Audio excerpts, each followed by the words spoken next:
For today's topic, we're going to talk about the different types of strategies you can use as a home buyer to get your offers accepted when you are up against multiple offers. It can be so taxing for you and your realtor when putting in offer after offer and continuously getting rejected. So I'm going to share with you some of my secrets that I have used over the years to get my clients' offers accepted. My name is Cherilyn Williams, a realtor out of Chicago, Illinois, and I'm also a licensed realtor in the state of Indiana. Let's get into it, but first, please smash that like button, comment, share, and subscribe to my channel for weekly real estate content just for you. There are so many strategies that you can use to get your offers accepted. But the very first thing your realtor should do before drawing up any purchase agreement on a house you love is to contact that listing agent for that home as soon as you tell your agent you're ready to make an offer. When my clients have those googly eyes and their bright smiles on their faces when we're standing in the home we're touring, usually their next comment is, "We want to make an offer." And right then and there, I whip out my cell phone and I call the listing agent right in front of my home buyers on speakerphone so that they can hear. I try to build up rapport with the listing agent right from the start. I introduce myself and I tell the agent that I have some clients here in front of me that want to make an offer, and I was just wondering, is there anything in particular that your home seller is looking for that could help our offer to stand out? I wait to get a sense of the agent's energy, and I try to see if they will be forthcoming with any information. My next question is, do you have any other offers? Now, an agent is not obligated to tell me if they have offers or not, but I find most agents are very cooperative and understanding and will tell you if they have offers. If the agent says yes, they have multiple offers, then I know that my clients will have to give the best offer possible to win the house, which in many cases means we will have to offer a price over list price. And if we can waive any of the three contingencies or all of them, that will help put us in the best position possible to get our offer accepted.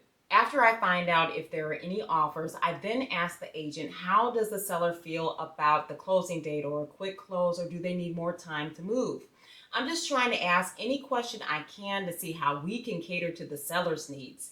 You will be surprised that many sellers do not want to do a quick close in 30 or 45 days, which is the typical amount of days for a loan to go through the underwriting process. Sometimes sellers will like more time to move, like if they're building a new construction home. They may need more time because new construction homes tend to have several delays. Also, if it's near the end of the school year and the kids are not out of school yet, the sellers may want to wait once school officially ends for the summer, and just all the chaos of trying to move everything and arranging movers by a certain deadline can be, quite frankly, a pain and cause a lot of stress for sellers. Sometimes if a listing agent says their sellers need an extended time, I would ask that listing agent, would they be interested in a sale leaseback? A sale leaseback is when the home seller will become the renter and you as the new home buyer after closing will become the landlord. You essentially will allow the seller to remain in the home for a certain duration of time after the closing, and they will pay you rent. This could be a great option for a seller that needs maybe an extra month or so to move. Once I get a little information from the listing agent, I then get ready to strategize with my buyers on how we can put our best foot forward and present the best offer possible. Now, if you remember, I mentioned a minute ago that waiving some or all of the contingencies will definitely help your offer to stand out in front of sellers. And if you can pay cash for the home, even better. But most people don't have the large amount of cash to buy a home and have to finance their home purchase. But if we can knock off one or three of the main home purchase contingencies in your offer, it could really help you. The three main contingencies are the home inspection, appraisal, and financing contingencies. A contingency is a condition that must be met in order to move forward in a contract or real estate transaction. And a contingency has a certain number of days to be completed or a deadline. As long as the contingency is fulfilled in the allotted time given, the contingency has been completed. The first contingency after offer acceptance is the home inspection contingency. Within a set number of days after a contract is executed, in some states it's 5 to 10 business days, and where I am it's 5 business days, we have to complete a home inspection. A home buyer has to employ an inspector to do a thorough examination of the home to be sure the home is in decent condition to move forward with the deal. The home inspector will be looking at the roof, the foundation, all the mechanical components of the home, and to be sure everything is functioning properly. The home inspection can make everyone from the sellers, the buyers, and realtors very anxious. And sellers are hoping there isn't too many things that need fixing or repair that they will have to come out of pocket for. And especially for big fixes like a roof replacement or foundation issues. Because of course that can cost a seller lots of money. And if the home buyer really loves the home and they feel like it's their dream home and there are a lot of issues, they will be disappointed. If for any reason there are any issues with the home inspection that the buyer is not happy about or feels uncomfortable moving forward with, they can cancel the purchase contract as long as it's within the home inspection contingency period of the 5 or 10 business days, and they will receive all the earnest money funds back to them. This is great for the buyer because they are protected by this contingency that is in place. But it's not so great for the home seller who has lost time in marketing their home to other home buyers because it was taken off the market and the seller has to relist their home and start from square one again. So the home inspection contingency is not a fun one for most home sellers. So just think that if you as a home buyer could waive this one contingency in a multiple offer situation with many other home buyers vying for the same home, your offer would totally stand out with the seller. Now, to be honest, I really do not like waiving home inspection contingencies for my home buyers, and I highly recommend that they don't. But there are a couple of ways around this. Number one, if you know anything about homes or you work on homes like in construction, or you feel comfortable that you can make a good assessment of the property yourself, then maybe you could waive the inspection.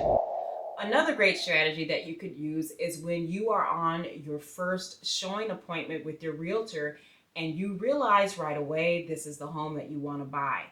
Ask your realtor to set up a second appointment showing immediately after your first showing. And in today's market, how fast it moves, you will have to do this probably the next day. On your second showing appointment, bring an inspector or a friend that knows their way around a home, and they can look around the house and point out anything that stands out as a major red flag. They are not doing a full-on inspection at the second showing. They are just doing a general walk around with you to point out major issues. If there are no issues, you could decide to waive the home inspection contingency when you make your offer. And believe me, this will really make your offer stand out to a home seller.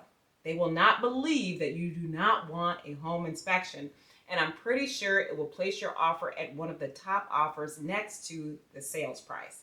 I say waiving a home inspection contingency is good if you are having a very hard time getting offers accepted in a competitive market.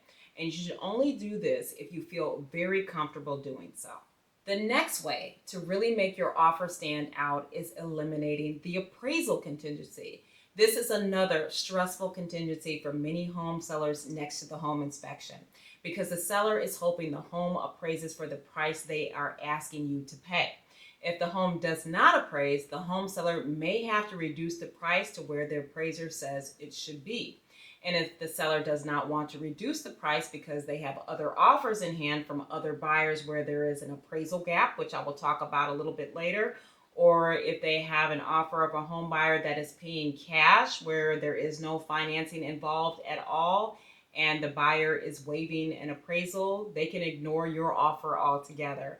Also, if another home buyer has an appraisal waiver from their lender, which I will also touch on in a bit, that seller can completely reject your offer if they like the other offers without having to lower the price. This one is a tough one for you because if you are financing a loan, your bank or lender is going to make it pretty much mandatory in the majority of cases that you have an appraisal done. The lender has to be sure the home is worth the appraised value before they will proceed with your loan under most circumstances.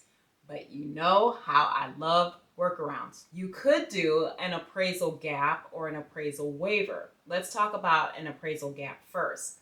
And this is one that I have used with my clients. An appraisal gap is when you decide that if the home appraises for less than your purchase price that you and the seller agreed upon, you would cover the difference or the gap between the purchase price and the appraised value. Because of multiple offers, many buyers are bidding over the actual home seller's list price. So if a home is listed as $500,000, but you offer a price of $510,000, but the home appraises right at $497,000, the home has appraised for less than what you are offering by $13,000. So you would have to make up the $13,000 difference out of your own pocket if you really want the home. And don't forget, this cost is in addition to your down payment and closing costs. And as you can see, it can become very expensive fast. But if you have the money and you can do it, this would definitely help your offer to stand out to a seller, and it assures the seller that they won't have to worry about the appraisal contingency being an issue and they won't have to lower their price. But the problem with this is that many buyers don't have extra money like this just lying around. So you can see how if you had this appraisal gap in your offer, this could be really enticing to a seller to accept your offer over someone who does not have this appraisal gap in a multiple offer situation. Okay, so now let's touch on an appraisal waiver. This confuses people because it is completely different from an appraisal gap. An appraisal waiver allows a lender to forgo having an appraisal at all. Now, you're probably thinking and saying, well, didn't you just say that an appraisal is mandatory by the lender? And the answer is yes, in most cases it is. But with the appraisal waiver, you have to be a very high qualified buyer. Now, with the appraisal waiver, instead of having a real live person or an appraiser come to the home, the lender will use data provided by an automated underwriting system to determine the value of the home. This data will include prices of recently sold homes near the home. And not only can a waiver help a buyer get their offer accepted, it can save you on the cost of the appraisal, which usually runs between $400 to $600. Sounds good and like a great option. However, not every buyer can be accepted for an appraisal waiver. So here are some instances where you may be able to get a waiver from your lender. If the home was just recently appraised by the current seller, maybe a year ago when they bought the home, they may still have the results from that appraisal. So there hasn't been like a long lapse in time from the previous appraisal record. The lender may use that record as the appraised value. If there is enough local data by the real estate comps of nearby similar homes, the lender may feel confident in granting you a waiver. Now, several things you need to know about to qualify for a waiver are that you will need to have a very strong credit score, and the home has to be a single unit property, meaning a single family home or a condominium. You will also be required to make a down payment of at least 20% of the home price, which is a conventional loan. The plus side of being granted a waiver is that you can save on money because you don't have to pay for an appraisal. And the best reason for an appraisal waiver is that you may be able to close sooner on your new home because you don't have to wait for an appraiser to come to the home, which sometimes can take a couple of weeks to get scheduled by the lender, especially in the busiest months and seasons of the real estate market. Now, let's talk about the financing contingency. With the financing contingency, most buyers cannot eliminate this contingency because most of us will need a loan to buy a house. However, if you are paying for a house cash and you won't need a financing contingency, you would be able to close in a few days or weeks. One thing I want to note, if you can pay cash for a home, just because you have cash doesn't mean a seller is going to accept your offer, especially if you try to lowball the seller. The seller still wants to get the price that they want. I had a client once who had cash money to buy a home, and we were in a multiple offer situation, and she decided to put an offer of $30,000 less than what the list price of the home was. She thought her cash offer would stand out against all the other financed offers because, you know, the saying cash is king. She could close quicker, she thought, than the financed offers, and she could waive the appraisal if she wanted, so she thought she was way ahead of the pack. I tried to tell her that cash doesn't matter if you lowball the seller, and at the end of the day, a seller would prefer to go with a finance offer if they can still net the money that they want to receive in the home sale. She was very hard-headed and didn't want to listen and said, no, I'll do the cash offer. So we did it, and of course we lost. So the lesson here is just because you have cash, you still need to give the seller the price that they want in a multiple offer situation. The next obvious way to get your offer accepted in multiple offers is offering over the list price the seller is asking. And most times when I find out there are multiple offers, when I speak with the listing agent, I know right away that my buyer will have to submit their highest and best offer in price and will have to offer over the list price. But you still want your agent to run the comps of nearby homes to see what they sold for, because it has to make sense. And as we mentioned, the home still has to appraise for the amount that you offer. Don't get caught up in the excitement of trying to win and start bidding like crazy because you really want the house, or you're just plain tired and frustrated about getting your offers rejected. Guys, make it make sense. Yes, many sellers will be happy to see a higher offer than what they're asking, but that isn't always the case. Now, with the price, there is a method you can use called an escalation clause in your offer that could be very nice for you and the seller. With an escalation clause, it allows a buyer to automatically increase their offer if the seller receives a higher competing offer up to a specified maximum price. So an example of this would be, let's say you submit an offer of $100,000 and you have an escalation clause in your offer that states, if another buyer comes along and makes an offer over your $100,000, you will increase your offer by $5,000 over their offer up to a maximum price, let's say of $107,000, and you're not going over that price. So as you can see, the escalation really helps buyers in a competitive market because your offer is always the highest compared to competing offers up to your max. With this escalation, you have a better chance of winning because it shows the seller that you are truly a serious buyer. The bad thing with escalation clauses is that you could possibly be overpaying for the home. If another buyer puts in an offer way over the value of the home, you will be automatically bumped up to their offer price with the escalation, even though you could have gotten the home for maybe less. So you have to be very careful using escalation clauses, and you're kind of showing your hand when the seller can see how much you are willing to pay. The seller could just go ahead and counter to your maximum price that you have revealed. I can see why the escalation is beneficial in competing offers, but I don't recommend them a lot to my clients because I just say to come in at your highest and best price possible, and some sellers and their agents do not want to see escalation clauses in offers at all nowadays. Another strategy you can use to compete in multiple offers is to write a personal letter or like a Dear John letter on why a home seller should choose your offer. I don't see these as much as I used to, but back in the day, like maybe 4 or 5 years ago, when buyer letters were very popular, I used to always recommend to my home buyers that we include a love letter stating why they love the home, and to definitely include in the letter the characteristics and components of the home that they loved. And there have been a few of my clients that have beat out other offers because of the Dear John letter. With one of my buyers, when the agent of the listing called me to inform us that my client's offer was accepted, she told me that her clients just loved the letter that my buyers attached to the offer. The agent told me that the sellers were so touched by the letter and they had chosen our offer over 8 other offers. In the industry, though, today, many buyers and agents are not doing love letters anymore because there's the potential that it could violate fair housing law. If the letter contains information that reveals anything about a protected characteristic like race, color, religion, sex, familial status, disability, or national origin, that can influence a seller's decision even unintentionally. A seller could face legal consequences if they are found to have discriminated against a buyer. So to stay away from violating any laws, it is best practice to just try and submit the best offer you can without a buyer letter so you don't take any chances. But I just wanted to let you know it is an option if you are finding it hard to get offers accepted, but just be careful. If you want to use a letter, stick to discussing only things about the home. Don't reveal any personal information about yourself or your family. Now, in the beginning of the video, I talked about that sale leaseback where you can allow a home seller more time to stay in the home after closing, and they can pay you a daily rate or set price for allowing them to stay in your home. You will need to have an attorney draw up the paperwork for a sale leaseback so that you are protected.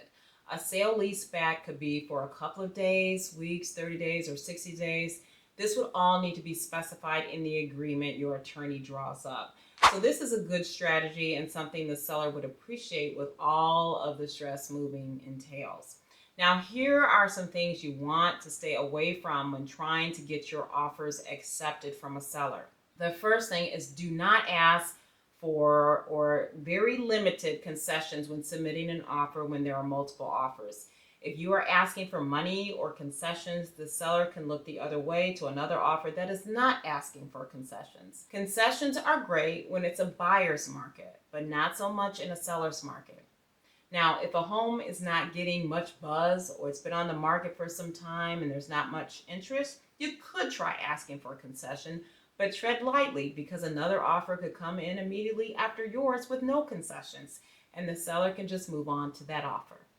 Even with the home inspection contingency that we talked about earlier, with the approval of my buyers, right on the section, the contract where it talks about this contingency, I will put in there, with my buyer's permission, we are only requesting repairs for major issues like dealing with the roof, structure, the home, electrical, plumbing, or HVAC. We are not asking or being nitpicky about cosmetic or minor things that the buyer can take care of themselves. A couple of other things you don't want to have in your offer is the home sale contingency in the contract. This is a section on the contract where it says a home buyer has to sell their home first in order to buy the new home. Try to exclude this contingency altogether from your contract because a home seller does not want to wait on the sale of your home to sell theirs in a competitive market. So have this situation figured out with your current home before putting an offer on a new house. Also, try not to be nitpicky or ask the seller to cover things like a home warranty. If you really want a warranty, just buy the warranty yourself. For one of my packages for my home buyers that I offer, I will cover the first year warranty for them. So basically what I'm saying in all these scenarios is in a hot seller's market, you have to give that home seller what they want as much as you can. Yes, you have to cater to the seller and it sucks, but that's just the way the market is right now. Just know your options, be cautious, and be realistic. Come back and join me next week for more real estate content.